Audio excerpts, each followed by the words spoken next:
Place your cell phones in this handy little cell phone basket, okay? Don't have one. Mine's clear over there. Feel free to put your phone in there. Thank you.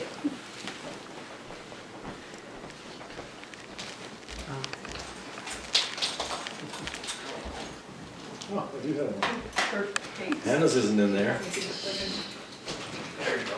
Thank you. How come Hannah might have? Oh, she did. Well, she did. Hers is wide. Helping Baylee. It's her assignment. Oh.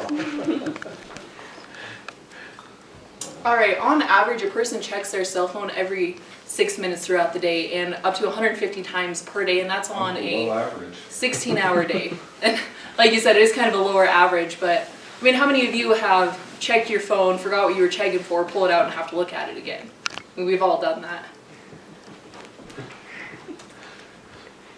And a few generations ago, kids would go outside and they would grab their friends and their baseball bats and they'd go and they'd play pickup games out in the streets.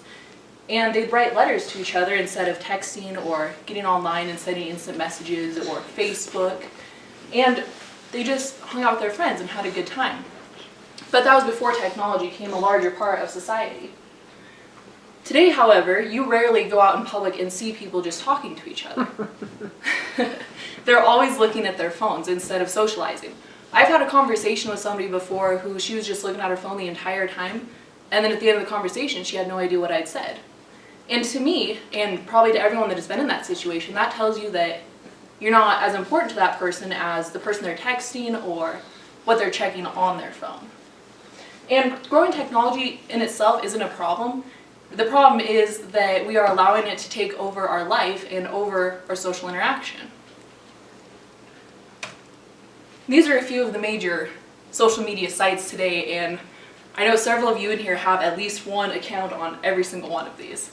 And I know especially with Pinterest, instead of talking to each other, people send pins to each other with a short 2-word comment with it. And with Twitter, you're limited to 140 characters. And Facebook, you share pictures and everything. And all that's great, but how many friends do you have on Facebook that you're actually friends with in real life, or that you've actually even met? How many followers on Pinterest have you even met? That's a huge one. I'm following people that I've never met before. And again, with Twitter, you don't know these people. So why are they more important than the people you do know in real life? And that is the problem. Another thing that we are missing is the body language. When you're talking to somebody face to face, you see their facial expressions, you hear their voice, how it fluctuates, and that is a large part of the conversation. And through a text message, you send something and the person on the receiving end, it gets taken the wrong way. How many fights have you heard of that have happened because somebody has read something into it that wasn't there or just took it the wrong way? And in North America, 50% of homes have their television on constantly. And that is throughout dinner. I mean, how many families do you know today that don't sit down and have a family meal? They take their meals into the TV room and they sit there and they watch television. And watching TV once in a while, like watching TV is not bad. Again, as I said before, it's the fact that it's replacing social interaction. How many families view that as their family time? They don't talk to each other.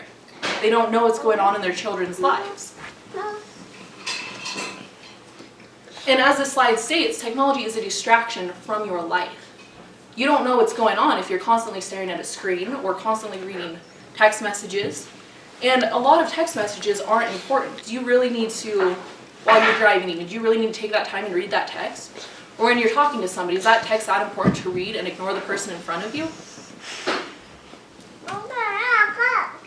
These are some quotes from an article I found put out by the NPR, and it was a study done on children and what they had said about their parents with cell phones in particular. And the first one, it says stupid phone, and it was a 4-year-old who said that. And he said that even on a ski lift, his dad would call somebody or text somebody and he would totally ignore his child. The next one, in the toilet, oven, hiding it. This was a few kids that would take their parents' phones and they would hide it from them. And isn't it sad that the kids felt that they had to do that? And it also talks about in this article that parents, it was a study done and they would observe people in restaurants, fast food restaurants is one they were talking about in particular, how a parent was sitting there watching a YouTube video and their little child, probably a 5 or 6-year-old, was trying to tell them something. And the parent told that kid to shut up because he was trying to watch the video. And the last one was a 7-year-old who said that it made him feel sad, mad, angry, and lonely. And there's 4 side effects of the continued use of technology with the replacing social interaction. They are elevated exasperation, deteriorating patience, declining writing skills, and lack of physical activity. The first one, the elevated exasperation, that comes from mainly games, this article stated, because you're playing a game and you just get so frustrated that you can't get to the next level, or you can't get your little Flappy Bird through the thing. That was a huge game a while back. But the problem with that is it increases your frustration levels, and then you take it out on the rest of your life, on your kids, on your friends, and that is a problem because nobody deserves to be treated like that. The next one, deteriorated patience. Again, this is a problem because it flows over into the rest of your life. And I have a quote on here that life isn't immediate. Excuse me.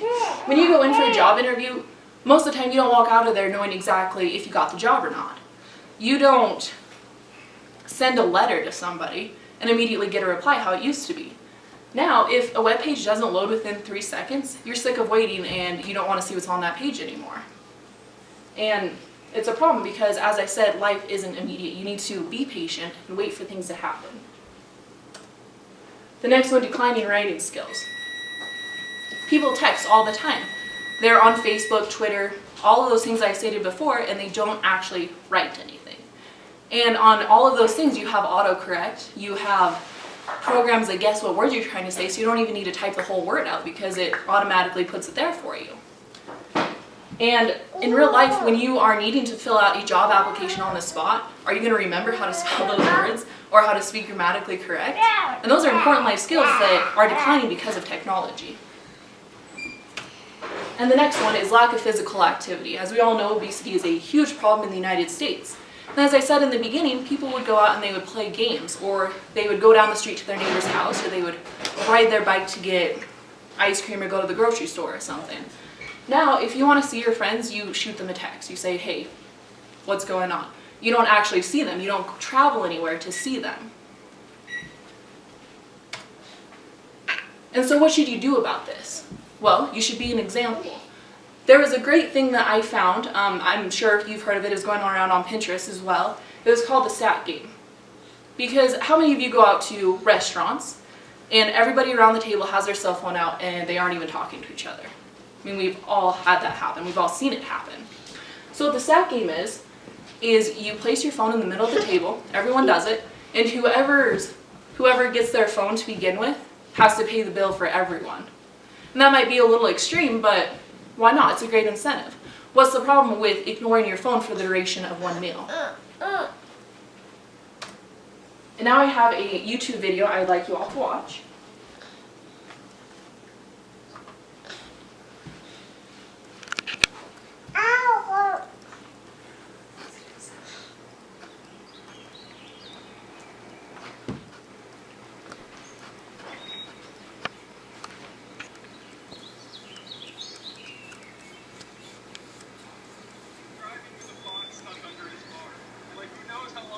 I saw him pull out of the bar, right? And the box is still stuck under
And the last little bit of that was just another situation where people were ignoring their friends for their technology.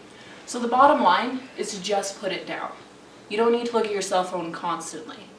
And so that's the bottom line message I'd like to leave with you all, is just put it down and pay attention to those around you. Thanks.